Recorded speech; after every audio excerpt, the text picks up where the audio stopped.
Amelia Vance, at 39, was the epitome of a meticulously curated life. As the chief executive officer of the Vance Art and Heritage Foundation, a legacy institution her grandfather had founded and her mother jealously guarded, she was a formidable presence in a world of old money and new power. She moved through boardrooms and charity galas with an icy, analytical precision that had, in a mere 5 years, tripled the foundation's endowment. Her name was synonymous with ruthless competence. Her personal life, however, was a vacuum. Her penthouse, a sprawling expanse of glass and polished chrome overlooking the city's glittering sprawl, was her fortress of solitude. It was less a home than a museum, a minimalist sanctuary filled with priceless works by Rothko, Calder, and Hepworth that were meant to convey taste and influence, but which left her feeling absolutely nothing. They were assets, acquisitions, just like everything else. That night, returning from yet another sterile, high-society fundraiser for a cause she barely recalled, the silence of her home was a physical weight. The soft hum of the climate control system was the only sound accompanying the clink of ice as she poured herself a glass of water. She had everything the world was taught to covet: staggering wealth, unchecked power, and the grudging respect of her peers. Yet the loneliness was a chronic, aching disease in her bones. She was profoundly, utterly alone. Her legacy, as her mother, Eleanor, never failed to remind her during their stilted weekly phone calls, was incomplete. A woman of your stature needs a suitable partner, Amelia, Eleanor would say, her voice dripping with disappointed silk. The foundation needs a dynasty, not just a caretaker. Amelia shuddered at the thought. She didn't want a partner from her world, another polished suit whose life was a series of strategic mergers, of companies, of assets, and ultimately of last names. She had tried that once, a few years after taking the helm of the foundation. His name was Sterling, and their engagement had been announced in the society pages with breathless excitement. It was a loveless, brutally calculated affair orchestrated by their respective families, an alliance that felt more like a corporate takeover than a romance.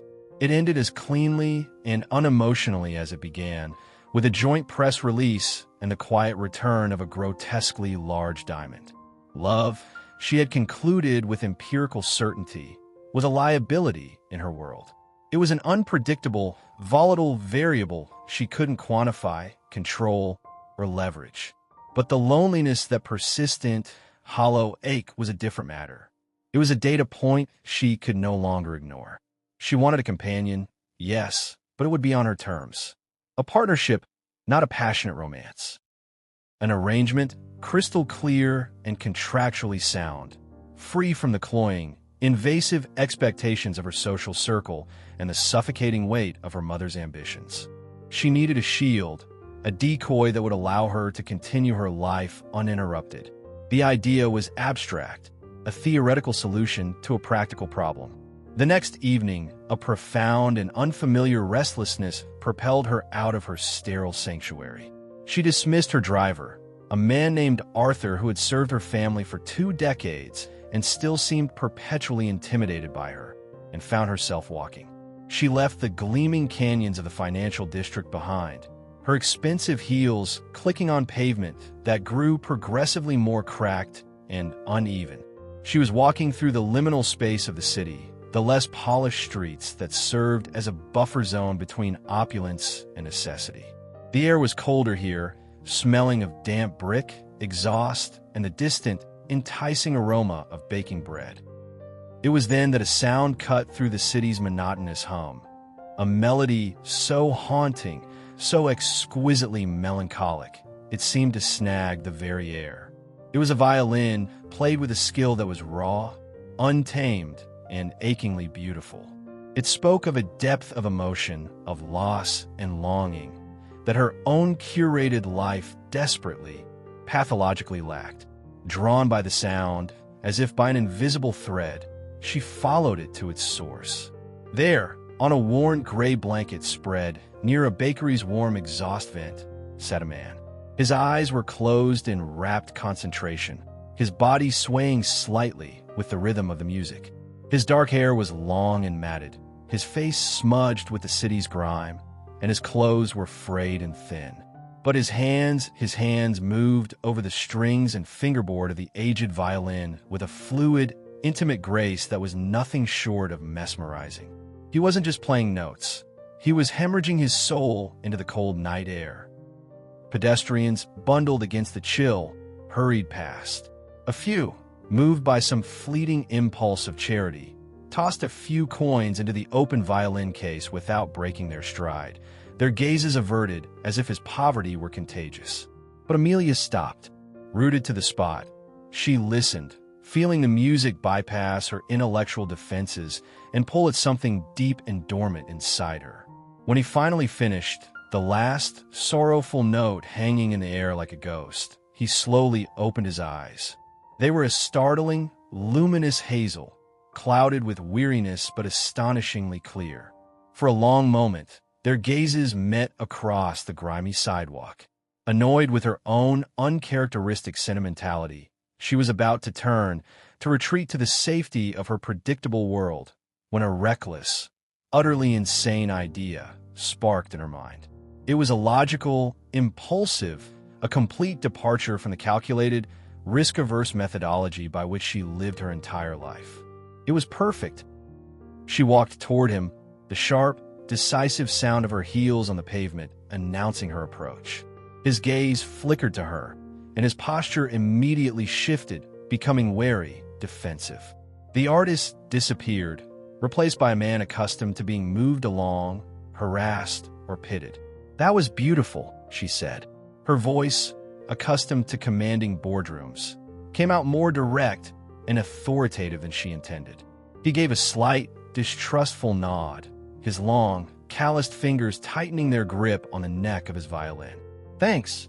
You have a genuine gift," she continued, her eyes scanning him not as a potential charity case, but as a potential asset.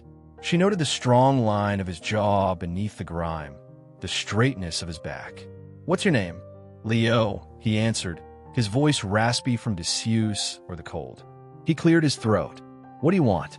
"I want to make you an offer," Amelia said, cutting straight to the point, the way she always did in business. The sheer absurdity of her own words almost made her laugh, a foreign sensation. "Something that can, and will, change your life." He scoffed, a dry, bitter sound that held years of disappointment. "I'm not interested in whatever you're selling, lady. Religion, timeshares, a pyramid scheme. I've heard it all. I'm not selling anything. I'm proposing." The word hung in the air between them, electric and bizarre. She saw the deep confusion bloom in his eyes and pressed her advantage. "I want you to marry me." Leo stared at her as if she'd just sprouted a second head and begun speaking in tongues. He blinked slowly, then looked around, as if searching for a hidden camera. "You're crazy," he finally said, his voice a mixture of disbelief and offense. "Is this some kind of sick joke? Do you and your rich friends get your kicks by messing with the homeless?" "I am perfectly sane, and I assure you, I am not joking," Amelia stated, her tone unwavering, projecting an aura of absolute seriousness that was impossible to dismiss entirely. "It will be an arrangement, a contract. For a period of 1 year, you would be my husband. In return, you would have a home, my home. You would have food, security, medical care, a new wardrobe, a new life. Your only responsibilities would be to accompany me to social and professional events. You would be my partner." He was speechless, his face a canvas of conflicting emotions. Indignation, suspicion, and a tiny, flickering spark of desperate curiosity. "A pet project?" he finally managed to say, his voice laced with venom. "You want to clean me up, teach me tricks, show me off to your friends before you get bored, and throw me back on the street with a pat on the head?" "No," she said, a flicker of irritation crossing her face at the accusation. She hated being so easily categorized. "A shield. For both of us. My family, my mother in particular, is relentless. They want me married to someone suitable for my own class. It's a distraction I no longer have the patience to manage. With you, someone so completely outside their frame of reference, I achieve a certain kind of freedom from their expectations. They will be horrified, but they will be silenced. In return, you get a chance to leave this existence behind. It is a transaction, Leo. A simple, mutually beneficial transaction. Nothing more.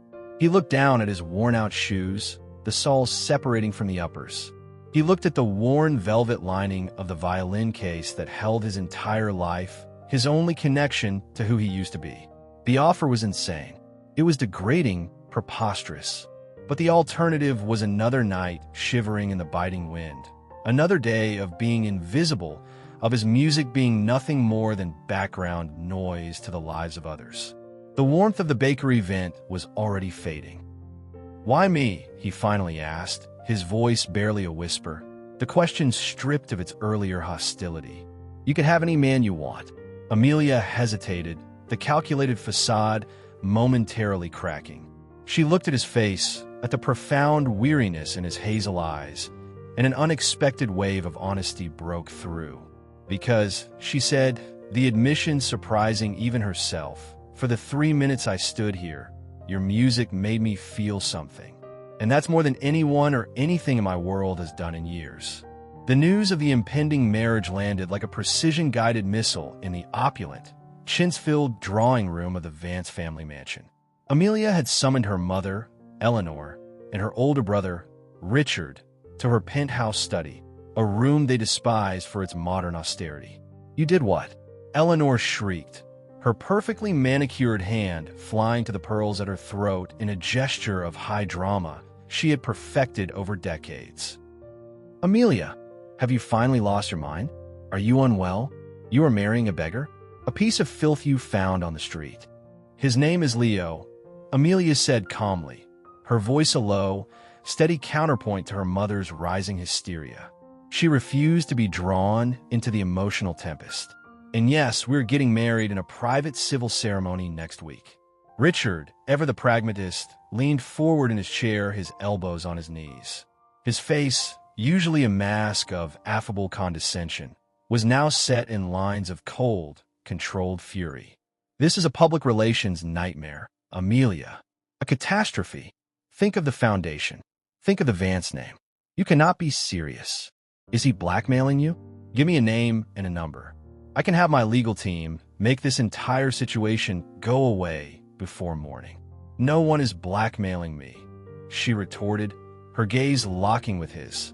"This is my decision. I have made it. He is a kind man and a phenomenally talented musician. He's a vagrant." Eleanor interrupted, her voice trembling with rage. "He probably has diseases. This isn't a decision. It's an act of rebellion. A calculated slap in the face to this family, to me, to everything your grandfather built. You will call this off immediately, or you will be cut off. I mean it, Amelia. Not one more dollar from the family trust." The threat, which had controlled her for most of her life, had lost its power. Amelia stood, her posture radiating a finality that silenced the room. "Then cut me off," she said, her voice dangerously quiet. "The foundation is self-sufficient, thanks to my management, and my personal finances are my own. My life is my own. The wedding is on Tuesday." She left them sputtering in her wake, the first true act of open defiance in her 39 years, feeling both terrifying and utterly, intoxicatingly exhilarating. Leo's transition into Amelia's world was less a transition and more of a violent collision of universes. The penthouse felt less like a home and more like an elaborate, silent space station.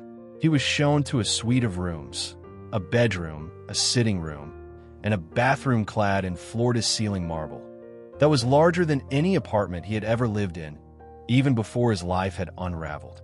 A stylist, a man with a severe haircut and a hushed voice, arrived and took his measurements. Hours later, closets that had been empty were filled with new clothes.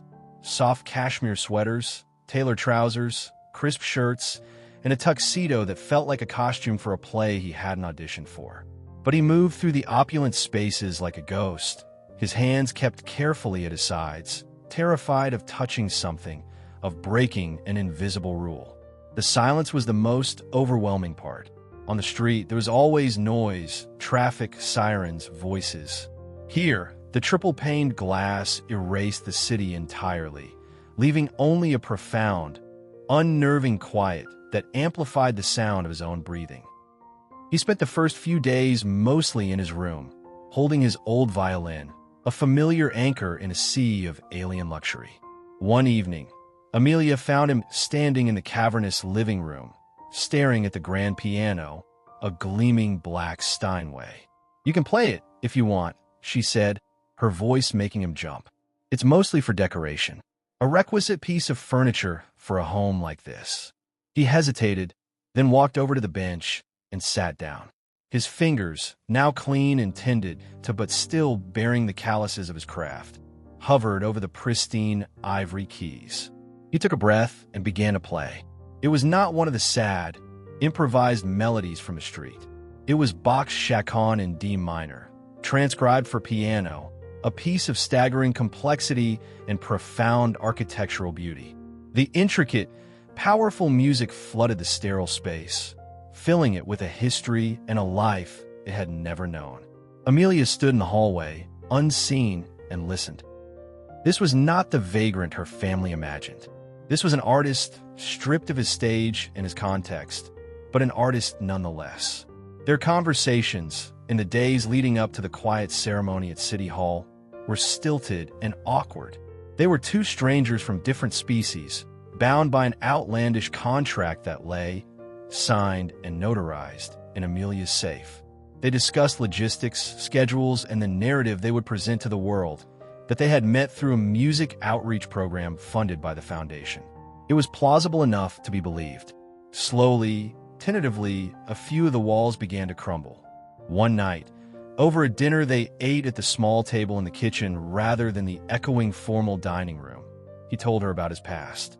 He spoke of a loving, middle-class family in a small town, of a father who was a music teacher and a mother who was a nurse. He talked about the joy of winning a full scholarship to a prestigious music conservatory, the feeling that his entire life was about to begin. Then he spoke, his voice quiet and strained, of the car accident on a snowy night that had taken his parents and his younger sister, of the suffocating grief that followed, the crippling student debt he could no longer pay without his family support, and the subsequent spiral that had ended with him on the street, with nothing left but his grandfather's violin and the music in his head. She, in turn, found herself speaking with a candor she rarely afforded anyone, least of all herself. She spoke of the crushing, relentless weight of expectation, of growing up in a world where emotions were considered weaknesses and every relationship was a negotiation. She described a childhood of tutors and boardrooms, where love was conditional upon achievement and her worth was measured in stock prices and acquisition values. "You must think I'm pathetic," she said one night, swirling the wine in her glass after a particularly grueling donor dinner where she'd had to feign interest for hours. Having all this, she gestured vaguely at the glittering city beyond the window, and still manufacturing problems for myself.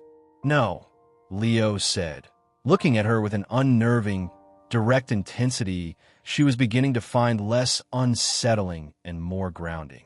"I think you're lonely. It's the same feeling whether you're in a penthouse or on a sidewalk. The walls just look different." The turning point, the moment the entire artifice of their arrangement shuddered on its foundations, came at the foundation's annual gala. It was the premier event of the city's social calendar and Leo's official debut as Amelia's husband. As they entered the grand ballroom, a wave of whispers followed them like a shadow.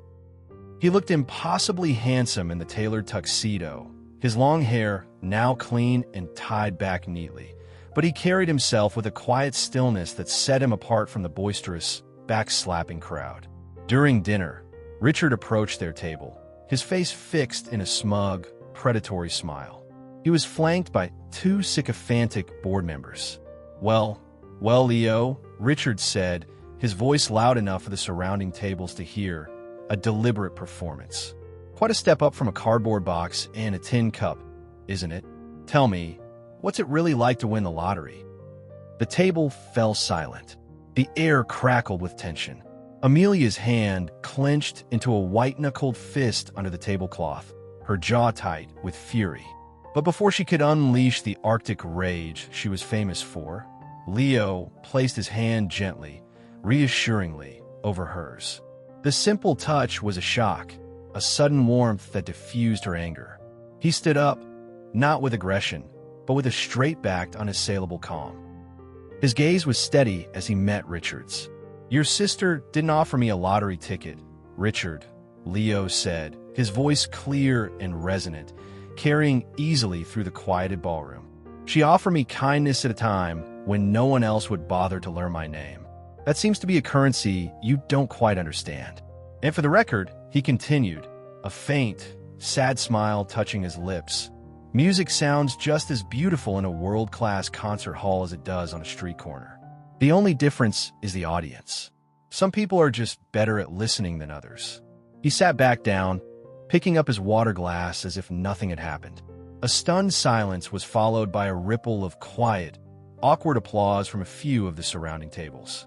An elderly woman, a major patron of the symphony, nodded at Leo with a look of profound respect. Richard's face was a mask of thunderous disbelief, his public power play utterly defused. Amelia looked at Leo, not as her business arrangement, not as her shield, but as her partner, her defender. A fierce, unfamiliar, protective pride swelled in her chest. She had chosen this man, and in that moment, she knew, with terrifying, world-altering certainty, that her reasons were no longer about defiance or convenience. She was falling in love with him. Later that night, back in the immense quiet of the penthouse, the air between them was charged with all the things that had been left unsaid. "Thank you," she said softly, breaking the silence. They were standing by the floor-to-ceiling windows, the city lights a galaxy at their feet. "For what you did tonight. He had no right to speak to you that way," Leo replied, his gaze fixed on her. He took a hesitant step closer. "Or to us." The word "us" hung between them, real and solid. Amelia's carefully constructed composure, the armor she had worn for decades, finally broke. "This wasn't supposed to happen, Leo," she whispered, her voice trembling. "This whole thing, it was supposed to be simple. A contract, a business deal. It was never simple." "Amelia," he said, his voice gentle but firm as he closed the remaining distance between them. He looked at her, his hazel eyes full of a warmth and understanding that melted her last icy defenses. "I didn't marry you for your money or your house. I married you because when you looked at me on that street, I saw something in your eyes that I recognized. The same loneliness I felt in my own heart." He gently reached out and touched her cheek, his calloused fingertips a stark, grounding contrast to her smooth skin. I know I'm falling in love with you, Amelia Vance." Tears she hadn't realized she was holding back began to fall, tracing paths down her cheeks. "I don't know how to do this," she whispered, the confession feeling like a surrender. "I don't know how to be in a relationship that isn't about control or leverage." "Then let's learn together," he said, his voice a quiet promise. He took the signed contract from the safe, and together, they tore it into pieces, letting them flutter into the wastebasket. No more contracts, no more arrangements, just us. He leaned in and kissed her. It wasn't a kiss of passion or demand, but a kiss of recognition, a collision of two profoundly lonely souls who had, against all odds, found a home in each other. Months later, the penthouse was no longer silent. It was filled with music. Amelia had commissioned the construction of a new violin, a Guarneri model, from one of the world's finest luthiers as a gift for Leo. He spent his days composing, the melodies that drifted through the apartment, now filled not with sorrow, but with a complex, soaring hope. Amelia found herself leaving work at a reasonable hour, eager to get home. She laughed more, a genuine, uninhibited sound that surprised them both. The sharp edges of her personality had softened, smoothed by a newfound peace.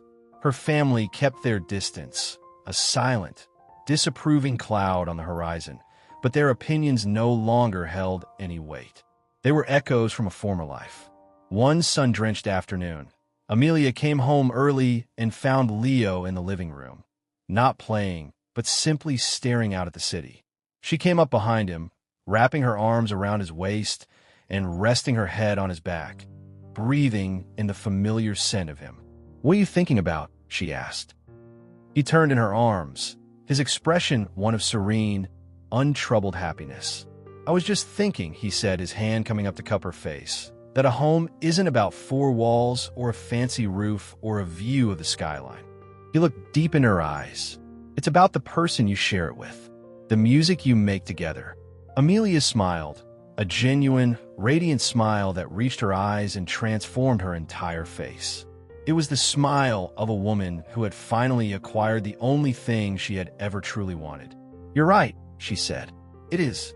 Their life was not a fairy tale. It was messy and real, a constant navigation of two different worlds. But it was a life built on a foundation more solid than any contract. It was a testament to the fact that sometimes the most illogical, irrational decisions can lead to the most profound and unexpected happiness, and that love could be found not in a calculated merger of assets, but in the haunting, hopeful melody of a violin on a cold city street.